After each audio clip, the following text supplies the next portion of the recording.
एक लड़की कुछ ऐसा कृत्य कर रही थी, तभी वहां पर एक लड़का पहुंच जाता है और फिर वो लड़की वहां से भाग करके अपने घर पहुंचती है। तब देखती है कि पीछे पीछे वही लड़का आ रहा था। तब वो लड़की बहुत ज्यादा घबराई हुई होती है, बहुत ज्यादा परेशान थी और उस लड़के से कहने लगती है, प्लीज मेरे साथ जो कुछ करना चाहते हो वो कर सकते हो, कोई मना नहीं है, लेकिन मेरे इस राज को किसी से मत कहना, किसी को मत बताना, मैं आपके आगे हाथ जोड़ती हूँ। तब वो लड़का कहता है, ठीक है, मैं ये बात किसी से नहीं कहूंगा, लेकिन तुम्हें मेरी बात माननी पड़ेगी। आखिर उस लड़की ने ऐसा कौन सा कृत्य किया था, कौन सा कांड किया था, जिसकी उस लड़के से वो प्रार्थना करने लगी थी कि मेरे इस राज को किसी से मत कहना, किसी को मत बताना। आखिर वो क्या राज था, ये पूरी सच्चाई इस वीडियो के माध्यम से जानने का प्रयास करेंगे। नमस्कार, प्रणाम, मैं हूँ रितेश कुमार। दरअसल आज की जो सच्ची कहानी मैं आपको सुनाने के लिए जा रहा हूँ, ये सच्ची कहानी झारखंड प्रदेश का एक कस्बा पड़ता है जो पतरासू नाम से जाना जाता है। पतरासू में दरअसल मैं बात कर रहा हूँ 2016 की। 2016 में एक दिनेश नाम का लड़का अपनी आर्मी की तैयारी कर रहा था और रोज सुबह सुबह दौड़ लगाया करता था। तभी वो सुबह 5 बजे लगभग उठता है और दौड़ लगाने के लिए चला जाता है। उधर से वो दौड़ लगा करके जब काफी दिन निकल आता है, न ज्यादा अंधेरा था न ज्यादा दिन था, मीडियम वक्त था, उस समय जब वो लौट करके घर के लिए वापस आ रहा था, तभी वो देखता है कि एक तरफ झाड़ियों में एक लड़की जिसका नाम सुनीता था, सुनीता सोनू के ऊपर लेटी हुई थी। और इस आपत्ति हालत में जब वो लड़का उस लड़की को देखता है, सुनीता को, तो सुनीता उस लड़के को देख करके दिनेश को और वहां से भाग जाती है और भाग करके सीधी अपने घर के गेट पर खड़ी हो जाती है। इधर से जब दिनेश पहुंचता है तो दिनेश क्योंकि उस लड़की को काफी दिन से लाइक कर रहा था, काफी दिन से पसंद कर रहा था और वो लड़की सुनीता देखने में बहुत खूबसूरत थी, इस वजह से दिनेश की नजरें हर समय उस सुनीता पर टिकी रहती थीं। लेकिन आज दिनेश ने कुछ ऐसा देख लिया जिससे सुनीता उसे देख करके भाग गई और अपने घर के दरवाजे पर खड़ी हो गई। पीछे पीछे उस लड़की के सुनीता के दिनेश भी जाता है, तो दिनेश को वो लड़की देख ही रही थी कि ये हमारी तरफ आ रहा है या नहीं आ रहा है, लेकिन दिनेश भी उसी लड़की के पीछे पीछे उसके घर के गेट तक पहुंच जाता है। तभी वो लड़की कहती है, दिनेश प्लीज मैं तुमसे एक प्रार्थना करती हूँ कि तुमने जो कुछ देखा है वो हालांकि किसी से मत कहना, तुम जो भी चाहो वो मेरे साथ कर सकते हो, तुम्हें मैं बिल्कुल मना नहीं करूंगी, लेकिन बस आपसे गुजारिश यही है कि आप इस राज को राज ही रहने दें, किसी से कोई बात ना कहें। तब वो दिनेश कहता है, ठीक है, मैं कुछ नहीं कहूंगा, लेकिन तुम्हें मेरी हर बात माननी पड़ेगी। वो लड़की सुनीता राजी हो जाती है और फिर वो उसकी बात मानने को तैयार हो जाती है। फिर दिनेश कहता है, ठीक है, जो कार्य तुम उसके साथ कर रही थी सोनू के, वही कार्य तुम्हें मेरे साथ भी करना पड़ेगा। दिनेश की बात सुन करके सुनीता बड़ी हिचक जाती है, परेशान हो जाती है कि आखिर इसे क्या पता कि मैं क्या कर रही थी, ये तो कुछ और ही समझ रहा है, लेकिन मैंने किया तो कुछ और ही है। ये बात सुन करके सुनीता विचार करने लगती है कि ये बात जो समझ रहा है वही बात इसके साथ करनी चाहिए। तब वो कहती है, ठीक है, मैं तुम्हें अपना प्रेमी मानती हूँ और तुम मुझे जो भी मानते हो वो तुम्हारे ऊपर डिसाइड करता है। तब वो लड़का कहता है, ठीक है, मैं तुम्हें काफी दिनों से लाइक कर रहा था और तुमने मेरी तरफ गौर नहीं दिया, लेकिन आज मैंने तुम्हें ऐसी हालत में देख लिया, तब तुम मुझे प्रेमी मानने लगी हो, तो ठीक है, आज के बाद हम तुम एक होकर के रहेंगे और फिर जो मर्जी आएगी वो करेंगे। सुनीता भी इस बात को राजी हो जाती है। तभी उन दोनों के बीच में वादा हो जाता है। तब वो लड़का जगह बता देता है और कहता है कि आज संध्या को रात्रि के 10 बजे उस वृक्ष के नीचे तुम्हें मिलना है, जो पीपल का वृक्ष खड़ा हुआ है झाड़ियों के बराबर में। वो लड़की कहती है, ठीक है, मैं तुम्हारा 10 बजे वहीं इंतजार करूंगी। अब वो लड़का वहां से लौट करके जब आता है तो देखता है कि जिस जगह वो लड़की सुनीता उस सोनू के ऊपर से हट करके भागी थी, वहां पर बहुत सारी भीड़ लगी हुई है उस झाड़ियों में। तभी वो हैरत में पड़ जाता है कि आखिर यहाँ पर भीड़ क्यों लगी हुई है। वो करीब जाकर के देखता है तो उस लड़के की वहां पर मृत्यु हुई पड़ी थी, डेड बॉडी पड़ी हुई थी, वहां पुलिस भी आ चुकी थी और गांव के सभी लोग एकत्र हो चुके थे। तभी वो लड़का सोचने पर मजबूर हो जाता है, इसका मतलब यही है कि इस लड़की ने ही ये मर्डर किया है, इसीलिए मुझसे कह रही थी कि ये राज किसी को मत बताना और ये राज ही रहने देना। मुझे लगता है ये मर्डर सुनीता ने ही किया है। तभी वो लड़का वहां से लौट करके और तुरंत सुनीता के पास जाता है और कहता है कि सुनीता एक बात बताओ, क्या तुमने वो मर्डर किया है? अभी वहां पर जो तुम दौड़ करके आई थी उस लड़के के ऊपर से, तो वहां पर बहुत सारी भीड़ है और वो मरा हुआ पड़ा है और वहां पुलिस भी एकत्र है। ये बात सुन करके सुनीता कहती है, तुम कैसी बातें कर रहे हो दिनेश? तुमने तो देखा था मुझे, मैं रीते हाथों थी, ना तो मेरे पास कोई औजार था, ना मेरे पास कोई रस्सी थी, ना कोई भारी भरकम चीज थी जिससे मैं उसका मर्डर कर सकती थी। शायद हो सकता है किसी और ने कर दिया हो, क्योंकि वो लड़का ऐसा ही है, काफी दिन से वो सभी लड़कियों के पीछे पड़ा रहता है, ना जाने उसका कौन दुश्मन है और किसने उसका मर्डर कर दिया। दिनेश कहने लगता है, बात तो तुम सही कह रही हो, तुम्हारे पास तो मैंने कुछ नहीं देखा। ये बात सुन करके वो वहां से लौट आता है, लेकिन इधर पुलिस उस केस की इन्वेस्टिगेशन कर रही थी कि आखिर इसका मर्डर किया है तो किया किसने है। उस लड़के के पूरे शरीर को जब चेक किया जाता है तो ना तो उसके शरीर पर कोई चोट का निशान होता है, ना गले पर निशान होता है। पुलिस वहीं पर पंचनामा करके उस लाश के लिए पोस्टमार्टम के लिए भेज देती है।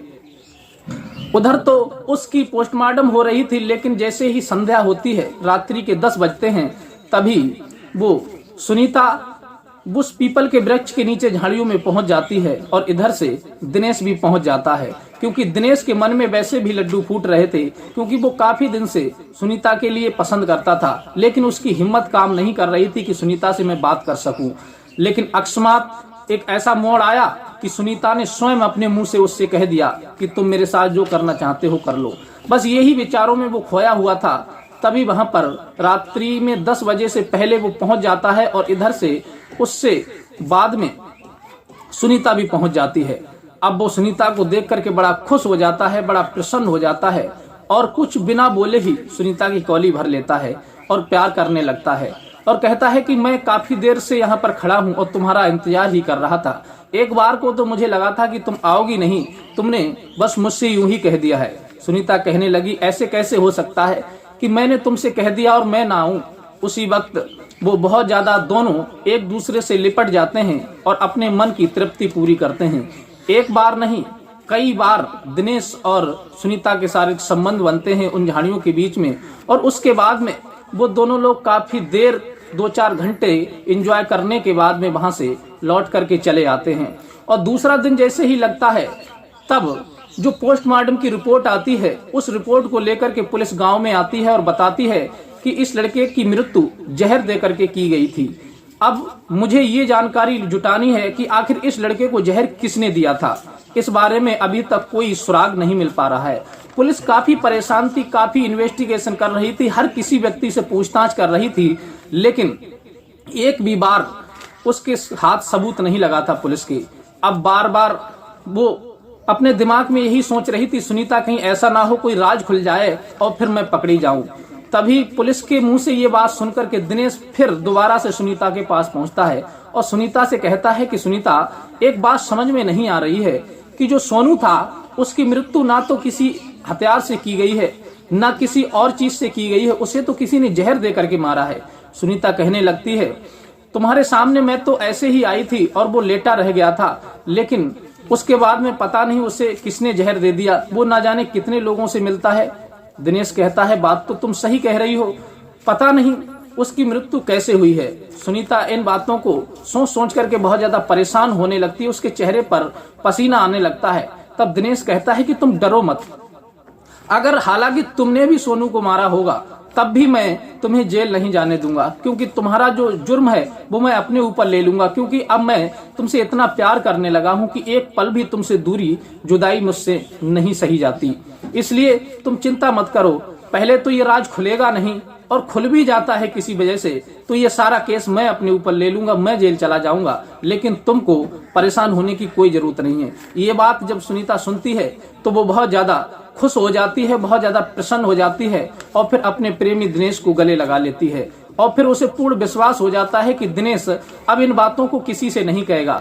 तब वो बहुत ज्यादा खुश हो जाती है और दिनेश वहां से चला जाता है। धीरे धीरे यूं ही वक्त बीतता चला जाता है और उन दोनों का मिलन यूं ही होता रहता है, दिनेश और सुनीता का। लगभग उन दोनों का मिलन होते होते लगभग 2 सालें बीत जाती हैं। अब 2 सालें बीतने के बाद में दिनेश सुनीता से कहता है कि सुनीता, अब हमसे दूरी बर्दाश्त नहीं होती, अब हम दोनों मिलकर के क्यों ना शादी कर लें।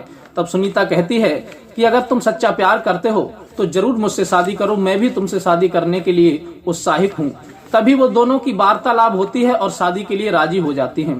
तभी सुनीता कहती है कि दिनेश, शायद तुमको एक राज की बात नहीं पता है, वो राज की बात मैं तुम्हें बताना चाहती हूँ। ये बात सुनने के बाद अगर तुम मुझसे शादी करने के इच्छुक हो तो हालांकि तुम बिल्कुल अपनी जगह पर सही हो, मैं भी तुमसे शादी कर लूंगी, लेकिन मेरी ये बात सुनने के बाद अगर तुम मुझे छोड़ना चाहते हो या मुझसे दूरी बनाना चाहते हो तो इस बात की भी तुम्हें स्वतंत्रता है, तुम मुझे छोड़ सकते हो।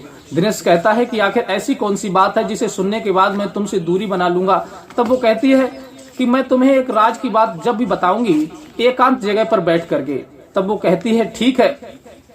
तब दिनेश कहता है ठीक है, मैं बाइक लेकर के आता हूँ और तुम मेरे साथ चलो। जो अपने गांव से बाहर एक आश्रम है, वहां पर मंदिर बना हुआ है, उसी मंदिर पर बैठ करके अपने लोग कुछ देर बात करेंगे और उसके बाद जो भी बात होगी वो मुझे बता देना। अब दिनेश बाइक लेकर के आता है और सुनीता उसकी बाइक पर बैठ करके सीधे आश्रम पर पहुंचती है। वहां मंदिर पर दोनों लोग बैठ जाते हैं और बैठने के बाद एक दूसरे से वार्तालाप करने लगते हैं। तब दिनेश कहता है कि आखिर सुनीता वो बात बताओ जिसके लिए तुम यहाँ लेकर के मुझे आई हो। तब वो कहती है कि देखो, मैं तुम्हें बताना चाह रही थी क्योंकि शादी से पहले कोई भी बात गुप्त ना रहे, और गुप्त जो बात रहती है फिर बाद में उसका खुलासा होता है तो फिर रिश्तों के बीच में दरार पड़ जाती है। इसलिए मैंने विचार किया कि हम जो बात है पहले बता दें, अगर तुम्हारी इच्छा होगी तो तुम शादी कर लेना और नहीं इच्छा होगी तो फिर मुझे ठुकरा देना, मुझसे दूरी बना लेना। तब दिनेश कहता है तुम बातें कैसी कर रही हो, आखिर वो बात बताओ जिस बात के लिए हम यहाँ आए हैं। तब सुनीता कहती है कि आखिर वो बात तो ये है कि जिस दिन तुमने मुझे उस सोनू के ऊपर लेटा हुआ देखा था और मैं उसके ऊपर से तुम्हें देख करके भाग करके आई थी घर के लिए, उस दिन उस व्यक्ति के साथ मेरा कोई शारीरिक संबंध नहीं बना था, लेकिन तुम्हारे दिमाग में यही आ रहा था कि मैं उसके साथ शारीरिक संबंध बना रही थी। मैं उससे शारीरिक संबंध नहीं बना रही थी, मैं तो उसे मार करके, तुमने मुझे देख लिया, इस डर की वजह से मैं वहां से भाग आई थी और वो नीचे पड़ा था, मैं उसके ऊपर थी। ये बात जब दिनेश सुनता है तो उसका दिमाग एकदम से चकरा जाता है कि आखिर तुमने कैसे मारा उसे, उसके तो ना तो कोई निशान थे, ना कोई चोट का निशान था, बिल्कुल उसकी बॉडी सेफ थी, लेकिन उसे तो किसी ने जहर दे करके मारा है। तब वो कहती है सुनीता, हाँ मैंने ही जहर दे करके मारा है। वो बहुत ज्यादा बदमाश लड़का था। मेरी एक छोटी बहन स्कूल जाती थी तो उसने मेरी बहन के लिए जबरदस्ती पकड़ करके उसके साथ बहुत गलत कार्य किया था, उसके साथ ऐसा हैवानियत का काम किया था जिसकी वजह से मेरी बहन ने शर्मिंदगी की वजह से, काहली की वजह से खुदकुशी कर ली थी। और बस उसी दिन से मैंने ये प्रण कर लिया था कि जब तक सोनू को मैं मौत के घाट नहीं उतार देती तब तक मैं चैन से नहीं बैठूंगी। और मेरे दिल में वो आग धंधक रही थी, लेकिन इसीलिए मैंने सोनू से नजदीकी बनाई और सोनू भी मेरे प्यार में फंसता चला गया, क्योंकि वो मुझे बहुत पसंद करता था, क्योंकि उसका यही काम था। न जाने कितनी लड़कियों के साथ में वो ऐसा कर चुका है। तब मैंने सोचा कि इसे जब तक मैं अपने प्यार जाल में नहीं फंसाऊंगी तब तक इससे बदला नहीं ले सकती। तब मैंने उससे वार्तालाप शुरू की और वो मेरी तरफ खिंचता चला आया। उसने कई बार मेरे साथ भी शारीरिक संबंध बनाने का प्रयास किया, लेकिन उस हैवान के मैं हत्ते नहीं आई, उसे चकमा देकर के निकल जाती थी। और फिर एक दिन मैंने उससे कहा कि तुम झाड़ियों में आ जाओ रात्रि के 10 बजे, तब मैं तुम्हारे साथ कुछ करूंगी।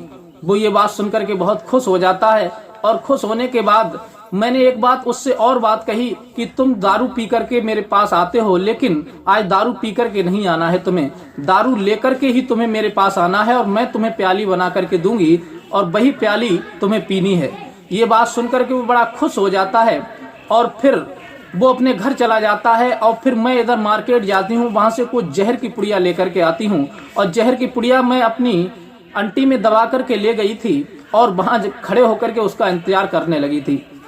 तभी वो एक दारू की बोतल लेकर के और मेरे पास पहुंचता है और कहता है कि सुनीता, ये लो दारू की बोतल और मुझे पैक बना करके पिलाओ, तब हम तुम्हारे साथ मौज मस्ती करेंगे, शारीरिक संबंध बनाएंगे। वो बहुत खुश था, वो ये सोच ही रहा था कि वास्तविक ये मुझे पैक बना करके पिलाएगी और यहाँ पर हम एंजॉय करेंगे। लेकिन उसने जैसे ही मुझे वो दारू की बोतल दी, मैंने गिलास में उसे दारू डाल करके जब देनी चाहिए उससे पहले मैंने उस गिलास में जहर की पुड़िया डाल दी थी। वो जहर डाल दिया था और दारू में मिला करके मैंने उसे जहर पिला दिया था। वो जहर पीने के बाद तो कुछ देर वो मौज मस्ती करता रहा, लेकिन मैंने उसे अपनी इज्जत बचा करके रखी, उसे अपनी इज्जत पर हाथ नहीं डालने दिया। बस यूं ही ऊपर से शरारत करता रहा और कुछ देर के बाद जब उसे चक्कर आने शुरू हो गए तो मैंने उसे नीचे गिरा लिया और वो चीखना चिल्लाना चाह रहा था। मैंने उसका मुंह दबा लिया, हाथ पैर दबा लिए और फिर कुछ देर के बाद में वो मर गया।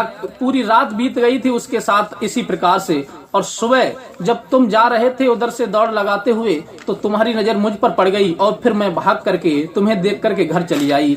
बस यही कहानी थी, यही राज मैं तुमसे कह रही थी कि मेरे साथ तुम जो कुछ करना चाहते हो कर लो, क्योंकि मैंने उस जालिम दरिंदे को उसकी सजा दे दी और फिर मैं अब निश्चिंत हो गई हूँ। मेरे अंदर जो आग जल रही थी वो शांत हो गई। ये बात सुनकर के दिनेश कहता है, ऐसे दरिंदे के लिए मैं तुम्हें छोड़ सकता हूँ? अरे ऐसे दरिंदे को तो अगर मुझे पहले पता होती तो मैं भी तुम्हारा साथ देता, और आखिर पहली बात तो ये बात खुली नहीं है, खुल भी जाती तो मैं तुम्हें कोई परेशानी नहीं होने देता। तुम्हारी जगह पर मैं जेल चला जाता, मैं परेशानी उठा लेता, लेकिन तुम्हें सेफ बचा लेता। ये दोनों बातें जब होती हैं दोनों के बीच में, दोनों लोग एक दूसरे से सहमत हो जाते हैं और फिर एक दूसरे के गले लिपट जाते हैं। इस प्रकार से जब दोनों एक दूसरे के साथ रहने की बातें कस्में खाने लगते हैं, करने लगते हैं, तब दिनेश कहता है कि अब हमें शादी कर लेनी चाहिए। तभी वो अपने अपने घर वालों से बात करते हैं और बात करने के बाद दिनेश और सुनीता दोनों आपस में शादी कर लेते हैं और शादी करने के बाद वो अपनी जिंदगी को पुनः शुरू कर देते हैं, बड़ी अच्छी तरह से जिंदगी बिताने लगते हैं। तो ये थी कहानी साथियों उस लड़की की जिसने उस दिनेश के साथ शारीरिक संबंध इसलिए बनाए थे कि वो हमारी बात को किसी से ना कहे और मैं फंसू ना, बच जाऊं। मैंने उस दरिंदे को मौत के घाट उतारा है, लेकिन उस लड़की को ये नहीं पता था कि इसने मुझे मर्डर करते हुए देखा है। उसे तो यही लग रहा था कि इसने मुझे मर्डर करते हुए देखा है, लेकिन दिनेश के दिमाग में ये चल रहा था कि मैंने इसे शारीरिक संबंध बनाते हुए देखा है, इसलिए ये छोड़ करके भाग गई, उठ करके भाग गई मुझे देखने के बाद में। तो साथियों ये कहानी सुना करके हमारा उद्देश्य किसी का दिल दुखाना नहीं है, किसी को परेशान करना नहीं है। हमारा उद्देश्य तो केवल आपको सतर्क और जागरूक करना है। अगर ये कहानी आपको अच्छी लगी हो तो प्लीज हमारे चैनल को लाइक सब्सक्राइब कीजिए और मिलते हैं इसी प्रकार की कोई नेक्स्ट कहानी के साथ। तब तक के लिए दीजिए इजाजत, नमस्कार।